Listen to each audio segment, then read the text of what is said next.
So, why do you want to be a drag queen? Because it's all I ever dream of. And when I close my eyes, it's all I can see.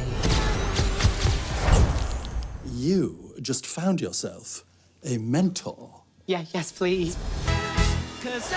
Hello, Richard. How are you? Good and you? Great collection. I'm very well.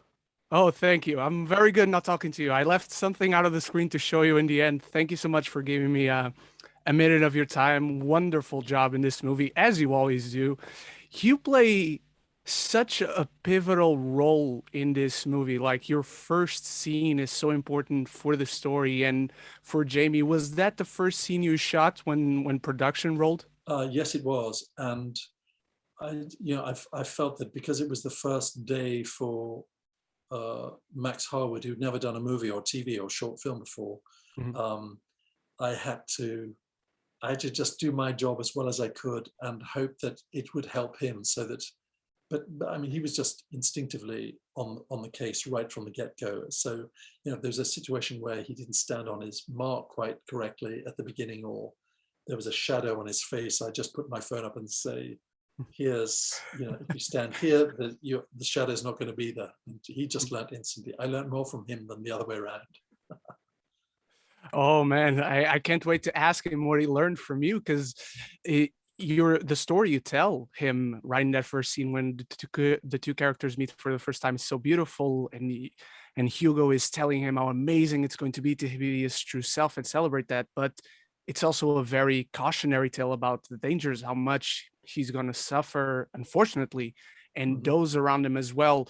Did the weight of that scene come to you while just reading the script, or was it one of those occasions where you just felt as you played the scene, as you were shooting? I think, Ren, because I'm so old and I lost many actor friends who died of AIDS in the late 80s and 90s, all that background was really informed what that character is. And I also met and interviewed an avant-garde drag artist in England called David Hoyle, who was really inspiring. He'd lived through all that era. He's the exact same age as me.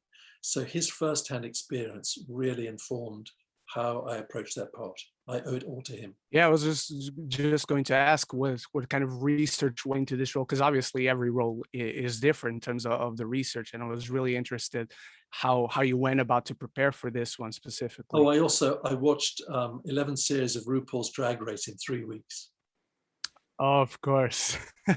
I've been watching those myself because my housemate loves them as well. Yeah. And how different since Jonathan had not directed a film before, how different was this experience for you working with a first-time director for film specifically?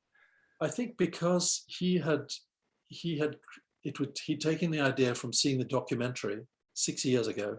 He'd made it into a theatre piece, and he'd worked on he knew the insides and outs of this in a way that very few directors do, because it really is his baby.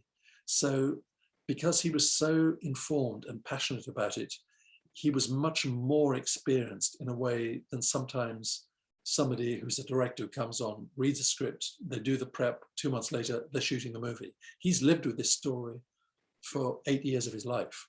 So he was absolutely amazing. Couldn't be more prepared if he tried. That's wonderful. I also like to ask this question always, because I believe there's one stage of writing, which is the actual writing of the script. There's the shooting, and then there's post. From reading the script to then shooting your scenes in the film, was there anything that changed? Maybe a moment of inspiration in the actual shooting where suddenly some new idea came up and you used it? When we were shooting, the whole sequence, that's the flashback on the videotape of Loco's life in the 80s and 90s, that is now accompanied by Holly Johnson from Frankie Goes to Hollywood's song.